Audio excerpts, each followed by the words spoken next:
बंधुओं, मैं आप सब से हाथ जोड़कर प्रार्थना करता हूं कि आप अपने बच्चों को जितना हो सके अच्छा संस्कार देने का काम करें। जब तक आप अपने बच्चों को अच्छा संस्कार नहीं देंगे, आपका जीवन जीना व्यर्थ है, क्योंकि ये बच्चे आपके बैंक बैलेंस हैं। आप किसी बैंक में रुपया जमा करते हैं, धन जमा करते हैं, हो सकता है वो बैंक लूट करके भाग जाए। अनेक घटनाएं आप लोग जानते हैं कि कई बैंक फरार हो गए।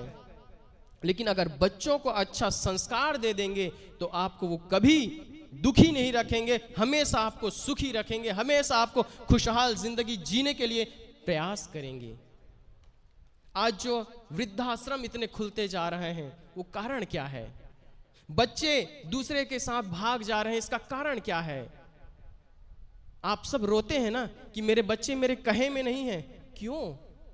ये आपकी गलती है, हमारी गलती है कि हमारे बच्चे हमारे कहे में नहीं हैं, क्योंकि उन्हें हमने शुरू से, बचपन से वो सीख नहीं दिए कि उसको जीवन कैसे जीना चाहिए, उसे किस ढंग से अपने जीवन को सजाना चाहिए, अपने मन को कैसे सजाना चाहिए। इसका हमने कभी कोई खुराक ही नहीं दिया है। मेरे बंधुओं, माताओं एवं बहनों, आप सबसे निवेदन है कि आप अपने जीवन को जितना हो सके अच्छा बनाइए, सुंदर बनाइए, लेकिन अपने बढ़ती आने वाली पीढ़ी को उन्हें भी अच्छा जीवन जीने के लिए कुछ अवसर दीजिए, उन्हें कुछ ऐसा सीख दीजिए कि वो हमेशा इस बात को याद रखें। और आप सबसे भी मैं यही निवेदन करता हूं कि आप अपने किसी गुरु को माने या किसी को ना माने, किसी भगवान को माने या ना माने, एक बात और आजकल बहुत चल गया है, एक लोटा जल और सारी समस्याओं का हल। ये कभी नहीं होने वाला है, ये याद रखिए। अभी जैसे पर्दाफाश किए ना, वैसे ही उनके जीवन में आप खुद पर्सनल देख लीजिए कि उनके जीवन के साथ क्या होता है। अगर उनके जीवन में सब कुछ हो जाता साहब, तो उन्हें कहीं बैठ करके कथा करने की आवश्यकता नहीं होती, उन्हें कहीं बैठ करके किसी के पास जाने की आवश्यकता नहीं होती। वो हमेशा शांत, मगन और एक गुफा में बैठ करके अपने जीवन जी लेते। उनके जीवन में भी कुछ चाहनाएं हैं, उनके जीवन में भी कुछ लालसाएं हैं, इसलिए वो आप सबके बीच जाते हैं। और आज के समय में अक्सर कहा करता हूं, ये धर्म भी रेडीमेड होता जा रहा है। आज के समय में आप लोग खाना रेडीमेड मंगाते हैं, घर में नहीं बनाते हैं। लोग होटल से ऑर्डर दिए, अनेक ऐप्स हैं, ऐप्स से आपने ऑर्डर दिया, घर में पहुंच जाता है आपका भोजन। पानी आप ऑर्डर करके मंगाते हैं, बोतल आपके घर में पहुंच जाता है। रहने के लिए मकान आपके पास नहीं है, फ्लैट खरीदे, ऑर्डर बना बनाया आपको फ्लैट मिल गया। धर्म भी आजकल रेडीमेड होता जा रहा है। धर्म रेडीमेड की चीज नहीं है कि आप कहीं गए और गुरु ने मंत्र दिया और आपका सब कुछ हो गया। ये जीवन जीने की चीज है, ये तपस्या की चीज है। इसको हर एक सेकंड जीवन जीना पड़ता है। आप जो यहां संत लोग देख रहे हैं ना, ये छोटे छोटे उम्र से आकर के अपने जीवन को तपाते हैं और तब वो निखरते हैं। सोना ऐसे ही कुंदन नहीं बनता है साहब, सोने को तपना पड़ता है तब जाके वो सोना बनता है। हीरा को जब घसना पड़ता है, घिसा जाता है, तब वो ओरिजिनल हीरा बनता है। ठीक उसी प्रकार हमारे जीवन में एक अच्छा जीवन जीना चाहते हैं तो इसे अच्छे से मांझिए, इसे संवारिए, इसे सजाइए, तभी आपके जीवन में सुख और शांति आ सकती है। बहुत अधिक कुछ न कहते हुए मैं अपनी वाणी को यहीं पर विराम देता हूं। बोलिए सदगुरु देवीर साहेब की, संत समाज की, भक्त समाज की, साहेब बंदगी साहेब।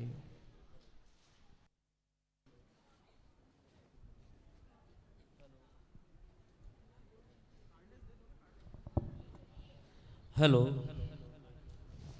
बोलिए सदगुरु देव की जय।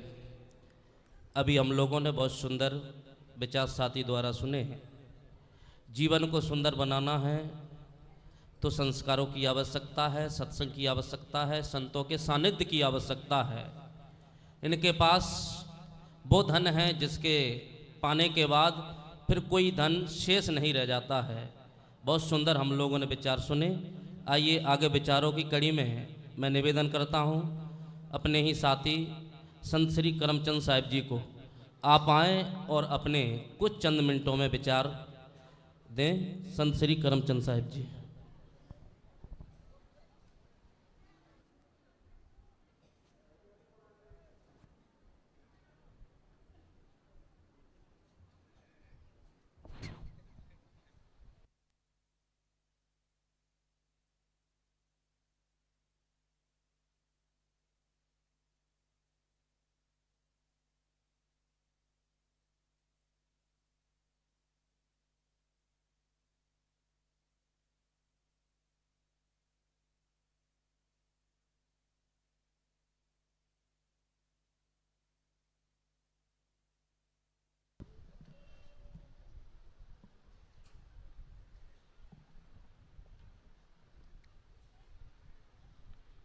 बोलिए सदगुरुदेव की जय। पूजनीय साहेब जी, अर्चनीय वंदनीय संत समाज, सत्संग प्रेमी बंधुओं और माताओं,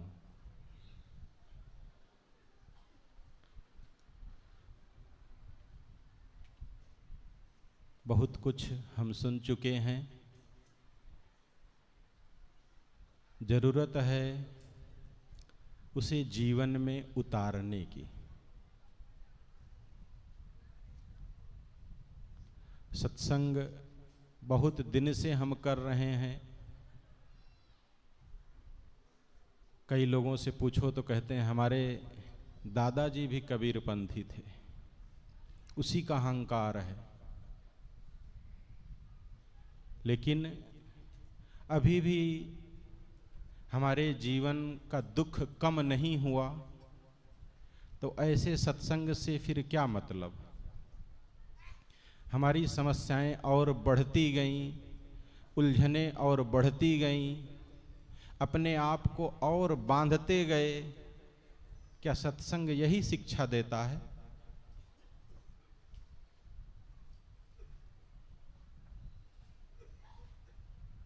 सत्संग छुड़ाता है, बांधता नहीं है। लेकिन हम अपने लोग अपने जीवन को देखें तो पता चलेगा कि आज से 5 साल पहले हमारे पास जो निश्चिंतता थी, आज़ादी थी, स्वतंत्रता थी, सुख और शांति थी, वो क्या आज है? आज हम और उलझ गए हैं और बंध गए हैं, अपना अपना कह के कि ये मेरा, ये मेरे बच्चे, मेरा घर, मेरा परिवार, मेरी वस्तु, मेरा मकान, मेरी गाड़ी, उसी को संजोने में लगे हैं। और गुरुवर कबीर साहब क्या कहते हैं? भूला लोग कहें घर मेरा। जितने लोग कहते हैं कि ये मेरा है, ये वस्तु मेरी, ये सामान मेरा, ये घर मेरा, वे सब भूल में हैं, धोखे में हैं। जा घर में तू भूला डोले, सो घर नाही तेरा। जिस घर में तू भूला भूला फिर रहा है, जिस संसार में, वो तुम्हारा नहीं है। इसी पद में और आगे आया है, बस्ती मां से दियो खदेरा और जंगल कियो बसेरा। ऐसा कब होता है जीवन में? आज का जंगल जानते हैं क्या है? वृद्धा आश्रम। आज का जंगल वृद्धा आश्रम। बस्ती मां से दियो खदेरा, जंगल कियो बसेरा। जो लोग मेरा मेरा कह के मर रहे हैं, 1-2 का 4 कर रहे हैं, गलत कर्म कर रहे हैं, उन सब को एक दिन उनके अपने घर से, जिसे वो कहते हैं, वहां से खदेड़ दिया जाएगा। और कहां भेज दिया जाएगा? वृद्धा आश्रम में। खदेड़ने की बात आई तो कई प्रकार के खदेड़ा जाता है। एक तो आदमी जब मर जाता है, गुरुवर कबीर साहब यहाँ ये बात कहते हैं कि जब तुम्हारा शरीर शांत हो जाएगा, तुम्हारा जीवन समाप्त हो जाएगा, तो तुम्हारे घर परिवार के लोग तुम्हें ले जा किसी जंगल में दफना देंगे। एक तो ये खदेड़ना हुआ। और एक खदेड़ना, जीते जी भी खदेड़ रहे हैं आज तो लोग।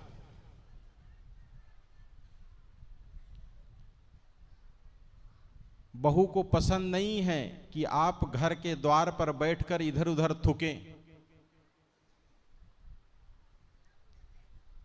उसके लिए वो कलेश करती है, लड़ाई करती है, झगड़ा करती है और कहती है हम इनको इस भोजन नहीं दे पाएंगे, इस थाली में इनकी जूठी थाली हम नहीं मांज पाएंगे। कितनी शौक से लोग बहू लाते हैं। आज हमारे बच्चे की शादी है, लोगों को निमंत्रण देते हैं, खूब ढोल बजाते हैं, खूब तमाशा होता है, लेकिन यही वृद्धाश्रम है बगल में, हम लोग जाते हैं कभी कभी घूमने। उनसे पूछते हैं कितना खर्चा किए थे अपने बेटे की शादी में, कहते 25 लाख, 30 लाख, 50 लाख। क्या मिला? कहते यही मिला महाराज।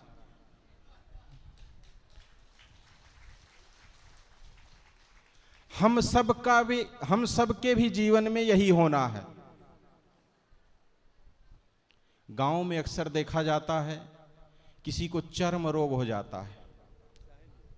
चर्म रोग हो जाता है तो लोग उनके यहां शादी नहीं करते हैं। शादी करने में उनके बच्चों को दिक्कत होती है।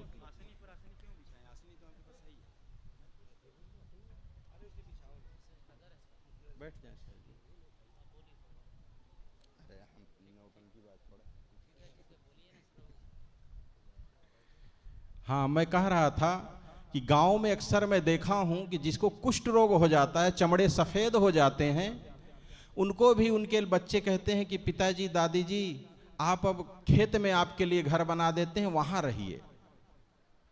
और वो भी समझते हैं इस बात को, प्यार से वो राजी हो जाते हैं वहां रहने के लिए।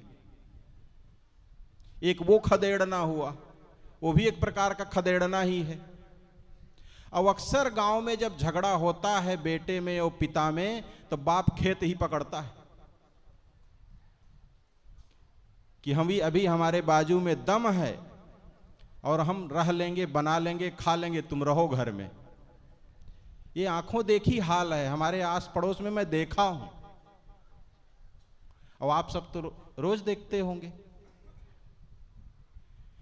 कहने का मतलब मेरा मेरा मेरा कहते कहते आदमी कहां पहुंच जाता है। जिसको मेरा मेरा कह रहा है वही आदमी जब उसे खदेड़ देगा एक दिन, जीते जी खदेड़ रहा है। कबीर साहब तो मरने के बाद की बात करते हैं, जमाना ऐसा आ गया कि जीते जी भगाना पड़ रहा है और हम सबको जाना पड़ेगा एक न एक दिन। अगर हम अपने बच्चों को आध्यात्मिक शिक्षा नहीं दिए तो, इसमें जितने लोग यहां बैठे हैं, इसमें से किसी के माता पिता वृद्धाश्रम में हैं? नहीं होंगे, शायद ढूंढे तो एक आध लोग मिल जाए, मुझे तो नहीं लगता किसी के होंगे। क्यों नहीं है? हमारी उतनी औकात और हैसियत नहीं है कि हम अपने बाप को निकाल सकें घर से। हमें वो शिक्षा नहीं मिली है। हम घर छोड़ देंगे, हम कहीं दूसरी जगह जाके रह लेंगे, मर जाएंगे, कट जाएंगे, कुछ भी मंजूर है, लेकिन पिताजी को घर से बाहर करके हम बदनामी नहीं लेंगे। ये शिक्षा हमको मिली है। लेकिन बंधुओं, हम ये शिक्षा क्या अपने बच्चों को दे पा रहे हैं? हमको तो मिली हमारे पूर्वजों से, हमारे गुरु से, हमारे माता पिता से, हमारे परिवार से, हमारे सगे संबंधियों से। हम उसको पालन तो कर रहे हैं, लेकिन हमारे बच्चे जिनको हम आज इंग्लिश मीडियम में डाले हैं, एक बहू कही अभी 1 सप्ताह पहले की बात है कि हम गांव में नहीं रहेंगे।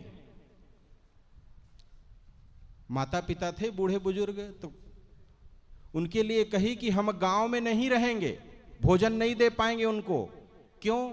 वहां अच्छा स्कूल नहीं है।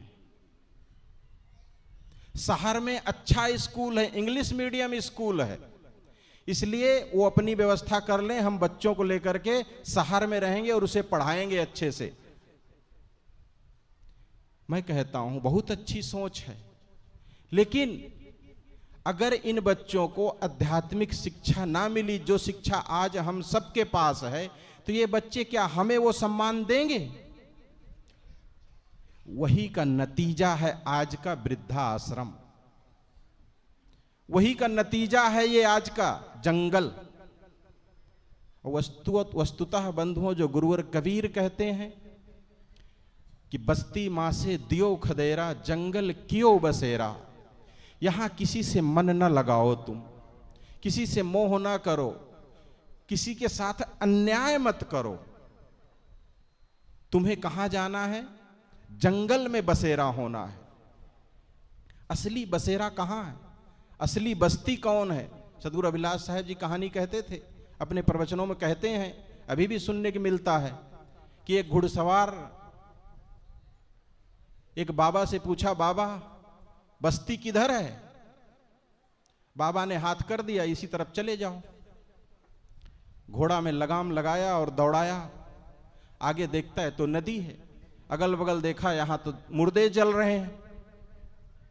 कहा बाबा भी बड़ा मजाक किया है, हमको शमशान भेज दिया, पूछा था बस्ती किधर है।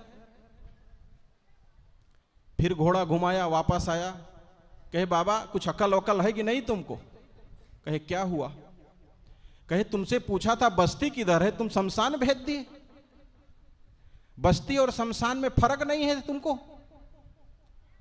बूढ़ा बैठा था, खड़ा हो गया, कहा बेटा बस्ती किसको कहते हैं?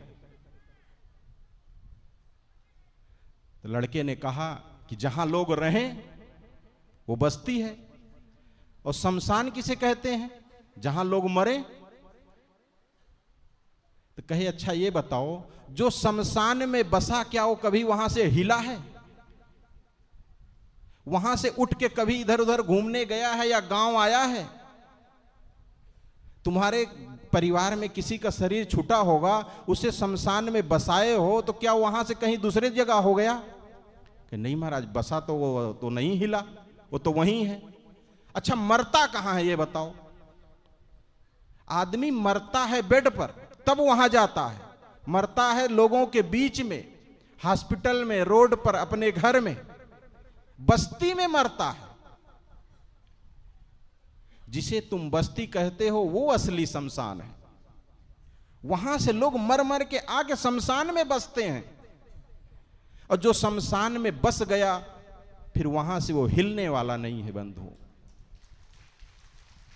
और हम सबको एक दिन बसना है। अपनी जगह देखाओ।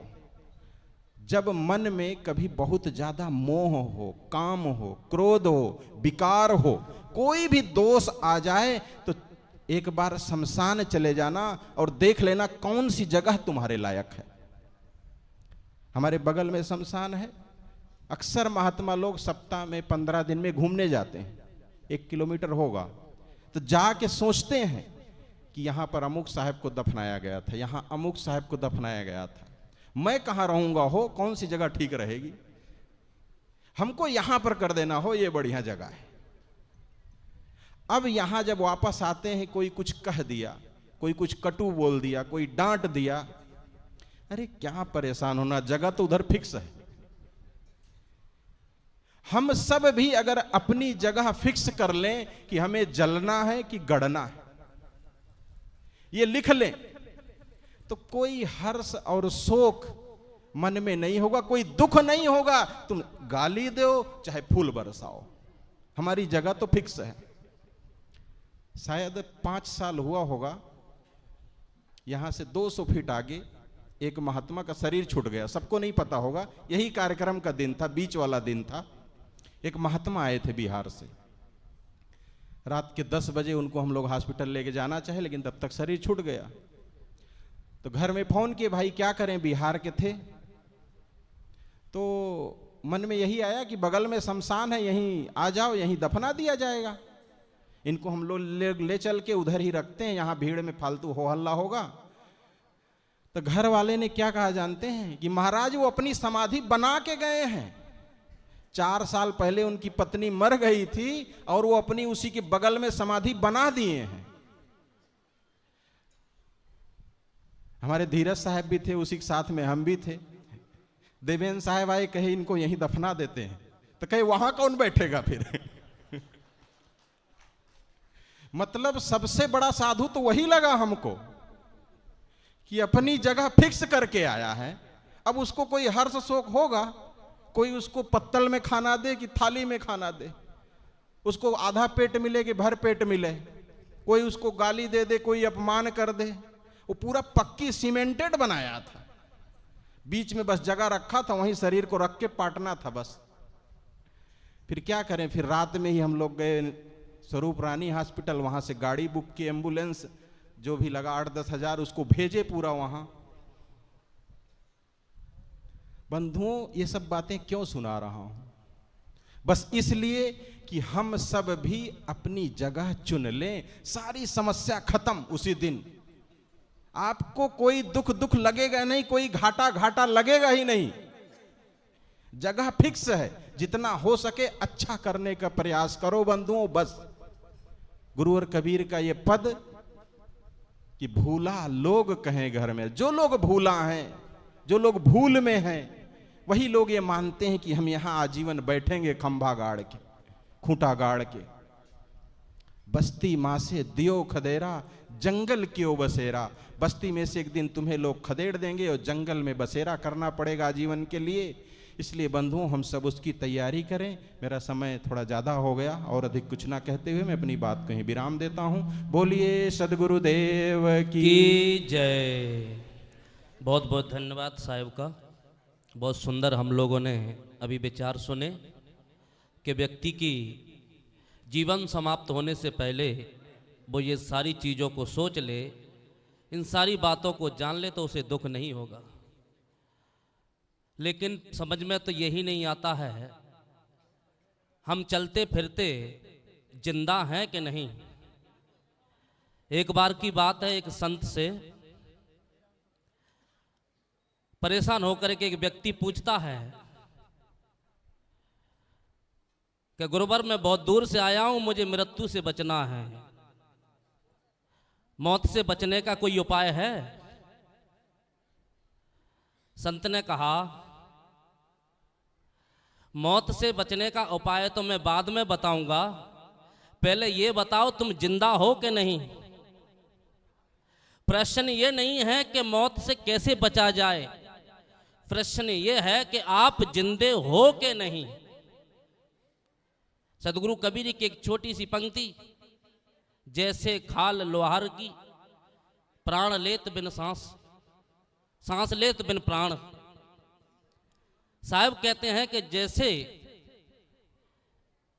एक लोहार बिना प्राण की खाल से औजार बनाता, उसकी श्वास लेती है, ऐसे ही हमारा जीवन हो गया है। जो जीवन हमारा जागृत होना चाहिए, जिस जीवन में हमें होश में रहना चाहिए, जिस जीवन में हमेशा सचेत रहना चाहिए, आज वो सारी चीज़ें, हमारी जागृतता समाप्त होती जा रही है, हमारी बेहोशी हम पर निरंतर आती जा रही है। इसलिए आवश्यकता है होश में जीने की। बहुत सुंदर हम लोगों ने विचार सुने। आइए इसी विचारों की कड़ी को आगे बढ़ाते हुए हमारे ही साथी आश्रम के पूज्य संत श्री रत्नेंद्र साहिब जी, मैं आपसे निवेदन करूंगा कि आप भी अपने विचार प्रस्तुत करें। संत श्री रत्नेंद्र साहिब जी।